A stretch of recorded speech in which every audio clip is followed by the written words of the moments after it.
அனைவருக்கும் வணக்கம். நாங்கள் டிமி குரூப் சி குமரி அறிவியல் பேரவை இளம் விஞ்ஞானிகள். இன்று இந்த நீர்முடிச்சிகள் நூலை நூலாய்வு செய்ய வந்துள்ளோம். நான் RS ரமேஷ்காஸ்ரீ, அக்ஷரா தேவி, நான் ஜெகதீஷ், நான்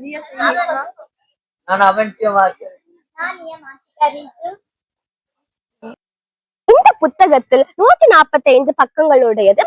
இதன் ஆசிரியர் முல்லஞ்சேரி மு. வேலையன் அவர்கள் 34 ஆண்டுகள் அந்த ஒரு விஞ்ஞானியாக பணியாற்றி தனது ஓய்விற்கு பின்னர் அறிவியல் மீதுள்ள ஆர்வத்தை பிறருக்கு கூற வேண்டும் என்பதற்காக குமரி அறிவியல் பேரவை இளம் விஞ்ஞானி என்ற நிகழ்ச்சி நடத்தி வருகிறார்.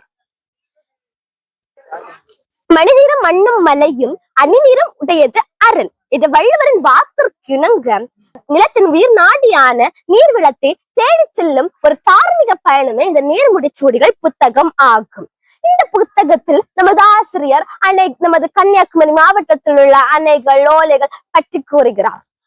நமது காடுகளின் நன்மைகளையும் காடுகள் அழிப்பதால் அதற்குடைய வலியையும் ஒரே சேர்த்து நமது ஆசிரியர் முல்லஞ்சேரி மு. வேலையன் அவர்கள் மழையின்றி மழை இல்லை என்று உறக்க கூறுகிறார்.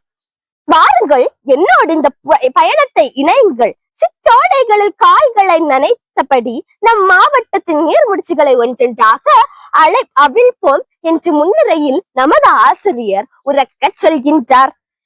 இதற்கு மதிப்புரை எழுதிய டாக்டர் A. அன்பு IFS நமது கன்னியாகுமரி மாவட்டத்தில் உள்ள காடுகள், மலைகள் மற்றும் நீர் வளத்தையும் மனித வளத்தையும் ஒரே சேர்த்து இந்த மதிப்புரையை கூறுகின்றார். காலத்தின் கட்டமயமான ஒரு வரலாறு ஆவணம் நீர்முடிச்சு சோடிகள் என்று வாழ்த்துரை எழுதிய டாக்டர் K. விஜயகுமார் முன்னாள் தேசிய தலைவர், இந்திய மருத்துவ சங்கம் கூறுகின்றார்.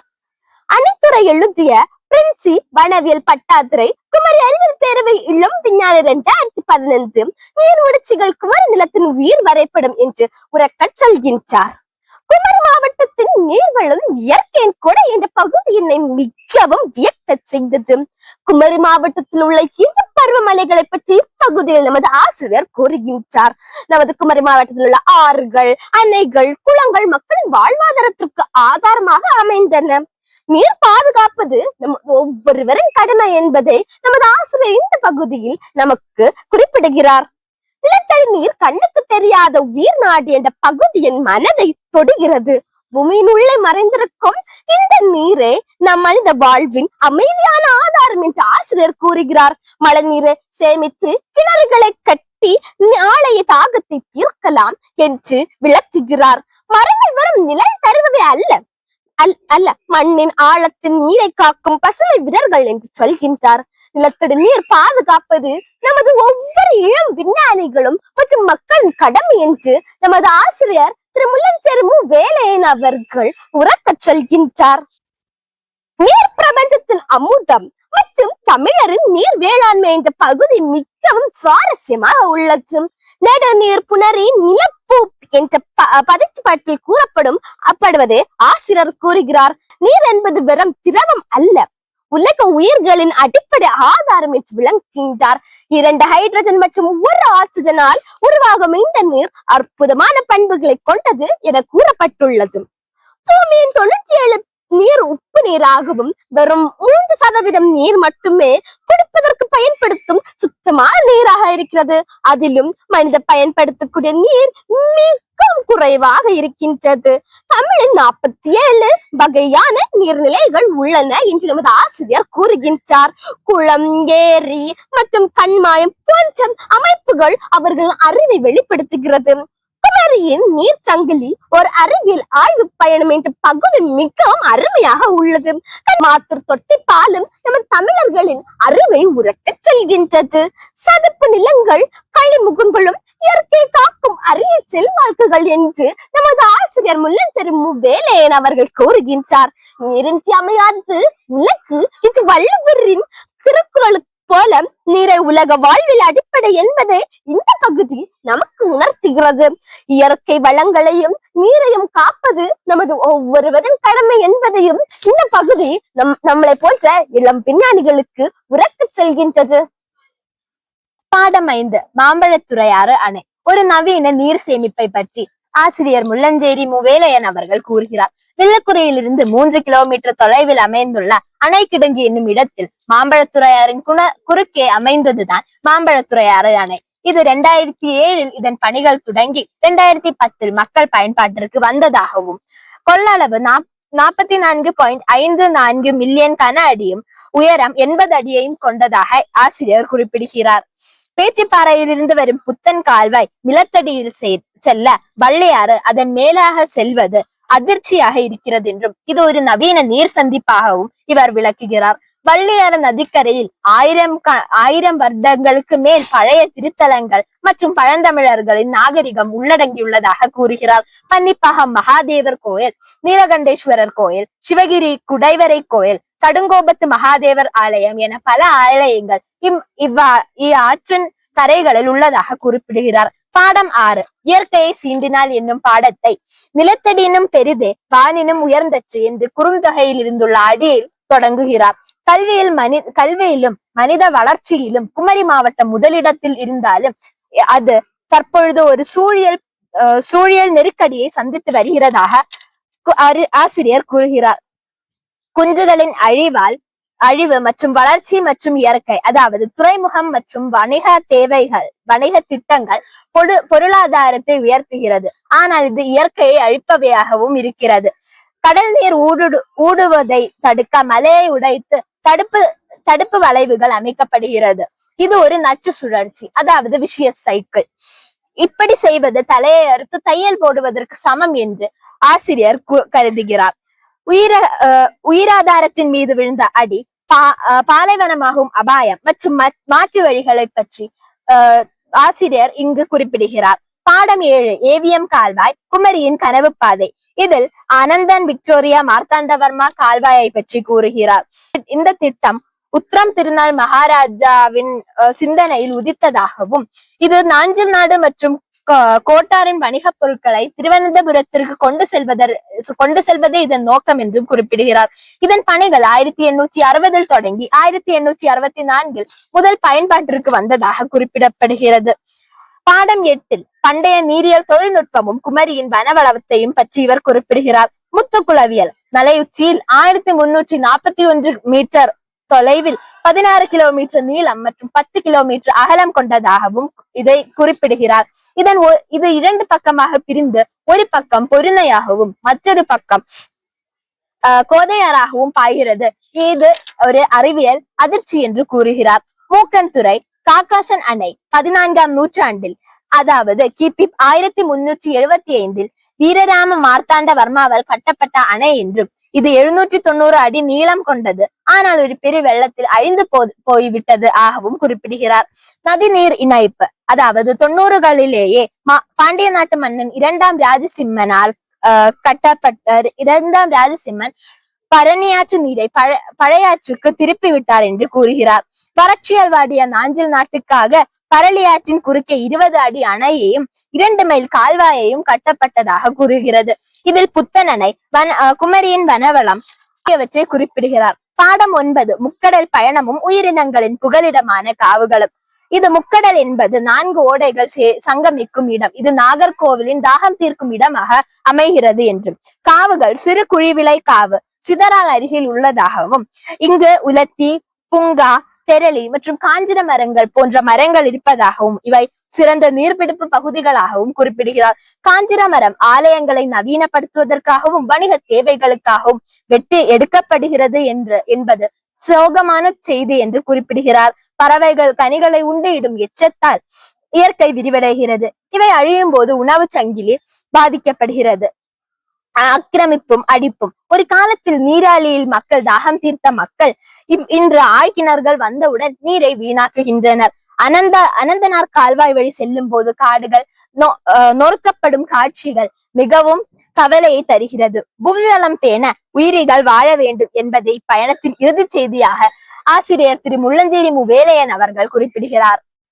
மேல்கோதையாறு மேகங்கள் முத்தமிடம் நீர் முடிச்சு. இந்த கன்னியாகுமரியிலேயே ரொம்ப அழகான கண்டுபிடிப்பு வந்து ஆறு கண்டுபிடிக்கிறது வந்து மேற்கோதையாறு. ஆனா ரொம்ப கஷ்டமா இருந்துச்சு. இப்ப வந்து ஒரு பழைய யங் சயின்டிஸ்ட் பிரின்ஸையும் இன்ஜினியர் ஆண்ட்ரூவும் சேர்ந்து ஒரு பயணத்தில் வந்து நிறைய டிஃப்ரெண்ட் திங்ஸ் எல்லாம் பார்த்தாங்க. இப்ப வந்து இந்த பாம்பேயோட இந்த பாம்பேயோட ட்ரேடிங் கான்ட்ராக்ட்னால இந்த சைடுல இருக்கிற நிறைய பேர் வந்து அவங்க இடத்த வந்து விட்டு போயிட்டாங்க. ஏன்னா அவங்களோட பிசினஸ் போயிருச்சு. இது வந்து ஒரு கதை எண்ட் ஆகுறதுன்னு கூட சொல்லலாம். இப்ப வந்து ஒரு ஹார்ஷூ வியூ பாயிண்ட், இப்போ நம்ம வந்து டவர்ல இருந்து 5000 ஃபீட்ல இருந்து பார்த்தோம்னா இந்த ஃபுல் இடமோட காப்பர் ப்ரொடக்ஷனும் ரொம்ப அழகா தெரியும். இப்போ வந்து பெருந்தலைவர் காமராஜரோட சேட்டில் டேம் ப்ராஜெக்ட். இப்ப என்னதுன்னா குமரி மாவட்டத்துக்கு வந்து இப்போ வந்து எலக்ட்ரிசிட்டி ப்ரொடியூஸ் பண்ணதுக்காக வந்து பெருந்தலைவர் காமராஜர் வந்து புதுசான ஒரு டெக்னாலஜி வந்து அடாப்டேஷன் பண்ணாரு. அது பேர் வந்து சேடில் டேம்ஸ். இதுல 3 டேம்ஸ் வச்சிருக்காங்க. அது வந்து மேல்கொதையாறு டேம், குச்சியார் டேம், சின்ன குச்சியார் டேம். ஈச் டேம் வந்து ஒரு டனல் மூலமா கனெக்ட் ஆகி ஈச் டேம்ல வந்து ஒரு சைட்ல வந்து 5 சேடில் டேம்ஸ், அப்ப இன்னொரு சைட்ல வந்து 7 சேடில் டேம்ஸ். இந்த டோட்டல்லயே வந்து 12 சேடில் டேம்ஸ் ஈச் டேமுக்கு இருந்துச்சு. ஏன்னா இப்ப வந்து பெருசான ஃப்ளட்டிங்லாம் நடந்துருச்சுன்னா இந்த டேமுக்கு வந்து அஃபெக்ட் ஆகாம இருக்கிறதுக்கு வந்து சேடில் டேம்ஸ் யூஸ் பண்ணாங்க. இது மூலமா வந்து காமராஜர் சக்சஸ்ஃபுல்லா ஹைட்ரோ எலக்ட்ரிசிட்டி வந்து ப்ரொடியூஸ் பண்ணாரு. 7th சாப்டர் கிளைமேட் சேஞ்ச் வந்து சிம்பிளா கிளேசியர்ஸ் மெல்டிங் மட்டும் இல்லை, இது நம்மளோட வேர்ல்டே வந்து ஒரு பெரிய சீரியஸா இருக்கு. அதனால வந்து நம்மளோட யங் சயின்டிஸ்ட் வந்து நிறைய ட்ரிப்ஸ்ல எல்லாம் போயிட்டு பார்த்து இந்த டீப் சி ஃபிஷர்மேனோட வாழ்க்கையெல்லாம் பத்தி வந்து ரிசர்ச் பண்ணாங்க. அதுல அவங்களோட ஹேபிட்டாட் வந்து சாயில் இரோஷனால அஃபெக்ட் ஆகுது. என்னதுன்னா வந்து சிம்பிளா வந்து சாயில் இரோஷனுக்காக ஒரு 10 கல் வந்து சைடுல பீச்ல வைக்கிறாங்க. ஆனா வந்து ஒன்றும் ஆக மாட்டேங்குது. இதுக்காக நம்ம வந்து டிஃப்ரெண்ட் டெக்னாலஜிஸ் எல்லாம் வந்து பண்ணணும். எப்படின்னா நம்ம வந்து இரோஷனுக்காக வந்து ப்ராப்பரான வால் ப்ரொடெக்ஷனு, அப்புறம் வந்து மோர் கேர் ஃபார் தி என்விரான்மெண்ட், இதெல்லாம் வந்து ஒரு டெக்னாலஜியா வச்சிருந்தாங்க வந்து வைக்கணும். ஆனா வந்து வெறும் 10 இரோஷன் ஸ்டோன்ஸ் எல்லாம் வந்து வச்சா வந்து போறாது. அது வந்து நிறைய பேருக்கு இந்த அவேர்னஸ் புரியல. அதனால இந்த 4 சாப்டர்ல இதுதான் ரொம்ப இம்பார்ட்டன்ட் பாயிண்ட்ஸ் நினைக்கிறேன். மரங்களே நீரின் வேதிகள் என்னும் தலைப்புல வேலையன் சார் வந்து அழகா மரத்தை வர்ணிச்சு எழுதியிருக்காங்க. இயற்கையோட வாட்டர் மேனேஜ்மெண்ட் யார் தெரியுமா? அது மரங்கள் தான். மழை தருவதற்கும் மரம் வானத்தோடு பேசுதுன்னு அழகா வர்ணிச்சு எழுதியிருக்காங்க. மழை பெய்யவும் காற்று வீசவும் மூச்சு விடவும் மரங்கள் தான் அஸ்திவாரம். மண் நிலைக்க மரம் தேவை, மண்ணில் நீர் நிலைக்கவும் மரம் தேவை. பனை மரம் வந்து பன்முகம் பயன் தரும் கற்பக தரும். ஆலமரம் உயிரின கூட்டத்தின் வாழ்விடம்னு அற்புதமா பதிவு செய்திருக்காங்க முள்ளஞ்சேரி வேலையன் சார். இளம் விஞ்ஞானிகளுக்கான பசுமை பாடங்கள் எது தெரியுமா? புத்தகங்கள் படிச்சாதான் நிறைய கத்துக்கலாம் அப்படித்தானே. ஆனா வேலையன் சார் இயற்கையை நேசிப்பவர். அவர் என்ன சொல்லியிருக்காங்கன்னா, புத்தகங்களை படிப்பதை விட மரங்களில் நிறைய கத்துக்கலாம்னு சொல்லியிருக்காங்க. மரத்தை நடுபவர் நம்பிக்கையும் சேர்த்தே நடிக்கிறான்னு சொல்லியிருக்காங்க. ஆனா எனக்கு முள்ளஞ்சேரி வேலையன் சார் எழுதுனதுல எனக்கு பிடித்த வரிகள் என்னன்னா, அடுத்த தலைமுறைக்கு நாம் சேர்க்கும் சொத்து மரங்கள் தான்.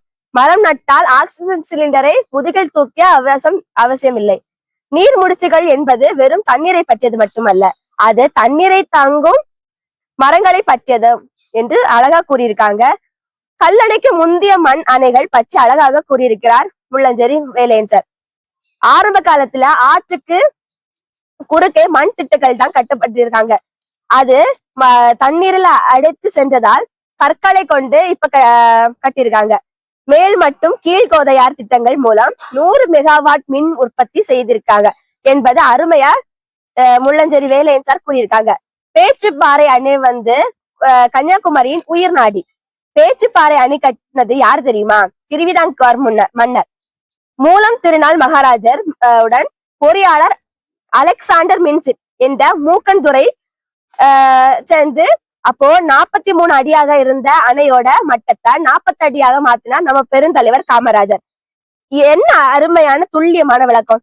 இன்னும் நம்ம காமராஜர் ஆட்சி காலத்துல மலைப்பானங்கள் இடங்களில் புவி ஈர்ப்பு விசை வந்து தண்ணீரை கொண்டு போக முடியாத இடத்துக்கு பம்ப் செட்டு வைத்து தண்ணீரை மேலோக்க கொண்டு போயிருக்காங்க. நமக்கு தெரியாத இன்னொரு உண்மை இருக்கு. அது வந்து என்னன்னா, நம்ம கன்னியாகுமரி மாவட்டத்துல மண்டைக்காடு முதல் நீரோடி வர அரிசி உப்பு சுமந்து வணிக படகுகள்ல அந்த கால்வாய்களை நடந்திருக்கு.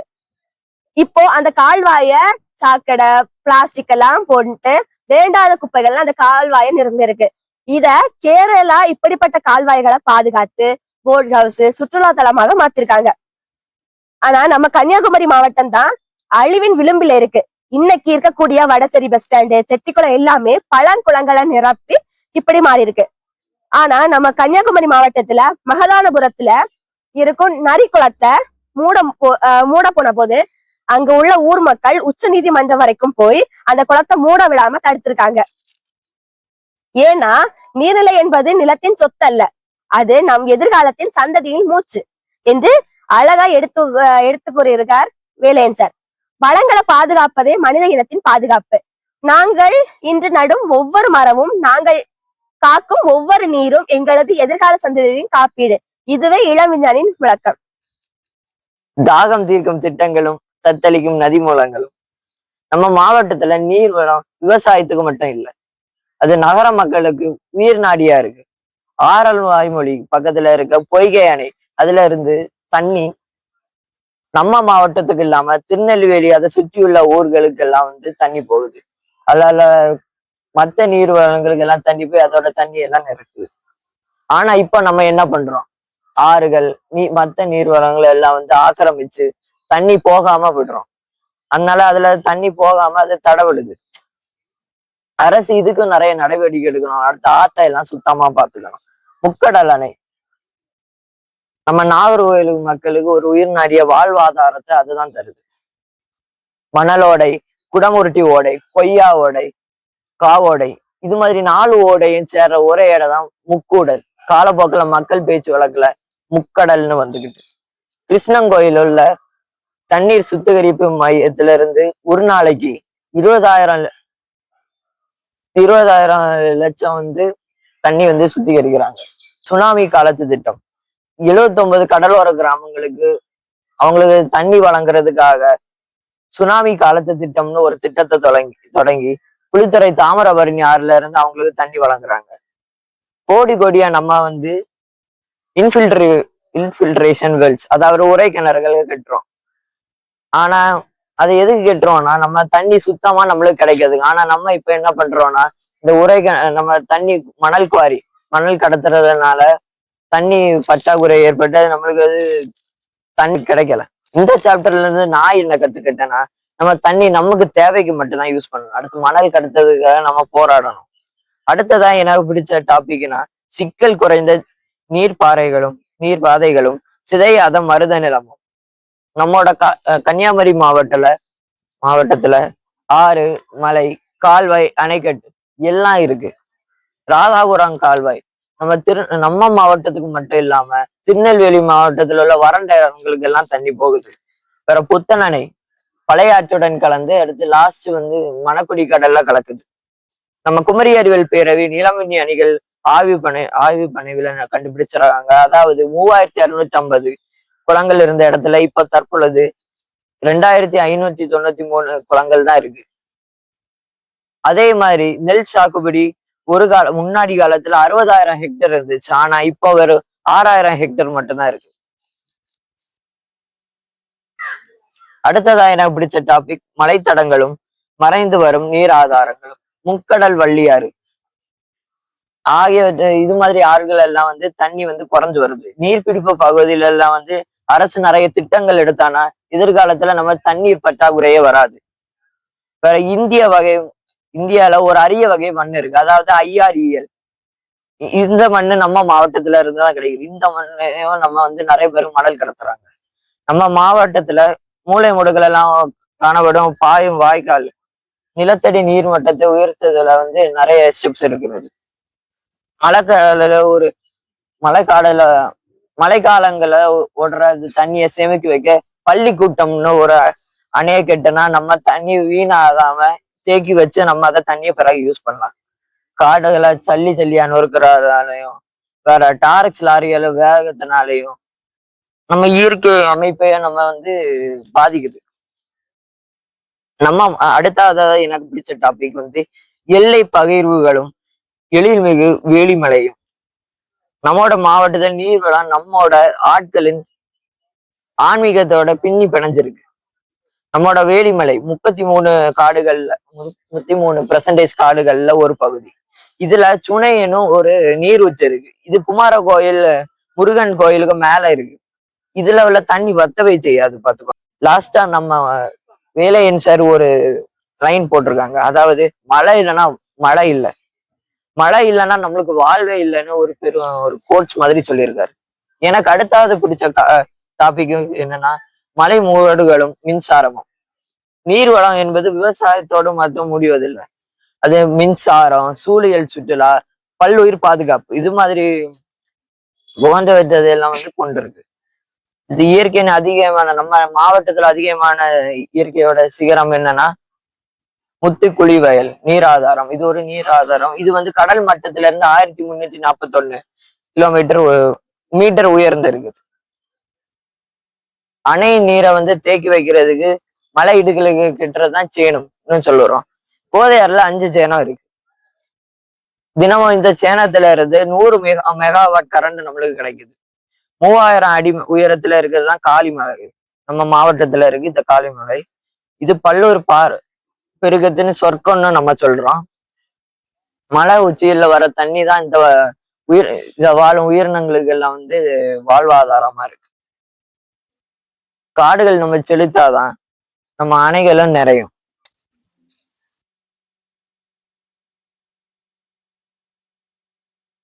சதுப்பு நில காப்பரனும் வருங்கால விஞ்ஞானிகளும் என்ற தலைப்பின் கீழ மணக்குடி முகத்துவரத்தை பத்தி நம்மளுடைய ஆசிரியர் முள்ளஞ்சேரி மு வேலையன் ஐயா அழகாக சொல்லியிருக்காரு. அதாவது பழையாறு தனது 35 கிலோமீட்டர் பயணத்தை முடித்துட்டு அரபிக்கடல்ல கலக்கும் இடம் தான் இந்த மணக்குடி முகத்துவாரம். அதுக்கப்புறம் என்ன அப்படின்னா சுரப்புன்னை கண்டல் போன்ற மரங்கள் கடலின் உப்பு நீரை 90% அதோட வேர்களினாலே வடிகட்டி எடுக்குதுன்னு நம்மளுடைய ஆசிரியர் குறிப்பிட்டிருக்காரு. அது மட்டும் இல்லாம நண்டுகளின் பங்கை குறித்தும் இப்பகுதியில குறிப்பிட்டிருக்காரு. அதாவது நண்டுகள் போடும் துளைகள் பூமிக்குள்ள காற்று போகிறதுக்கு ரொம்ப ஈஸியா இருக்குன்னு சொல்லியிருக்காரு. அது மட்டும் இல்லாம அரிய உயிரினங்களான வரி மீன், பால் மீன், பிடில் நண்டுகள் மற்றும் கடல் காகங்கள் இங்கு இந்த மணக்குடியில அதிகமாக இனப்பெருக்கத்திற்காக வர இடமாக இந்த மணக்குடி இருக்கிறதுனால இந்த இடத்திற்கு 2012ஆம் ஆண்டுல கலிமுக பல்லுயிர் பாதுகாப்பு மண்டலம் என்றும் இதுக்கு பேர் சூட்டப்பட்டிருக்கு. அதுக்கப்புறமா நவீன வேளாண்மையும் நாளைய விடியலும் என்ற தலைப்பின் கீழ மண்ணின் முக்கியத்துவத்தை பற்றி நம்மளுடைய ஆசிரியர் அழகாக விரிவிச்சிருக்காரு. அதாவது விவசாயத்திற்கு ஒரு அடிப்படையானது என்றால் அது மண்ணு தான். அதாவது மண்ணினுடைய ஒரு தோழனாக இருப்பது மண்புழுக்கள் என்றும் குறிப்பிட்டிருக்காரு.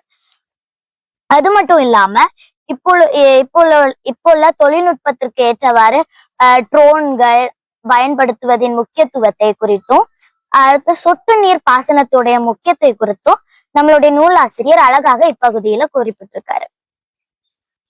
அதுக்கப்புறம் காடுகளே நீரின் ஊற்றுக்கண் குமரி வனங்களின் சூழியல் இந்த தலைப்பின் கீழ் மேற்கு தொடர்ச்சி மலையில் உள்ள அடர்த்தியான காடுகளை பற்றி நம்மளுடைய ஆசிரியர் முள்ளஞ்சேரி மு வேலையன் ஐயா அழகாக விரிவிச்சிருக்காரு.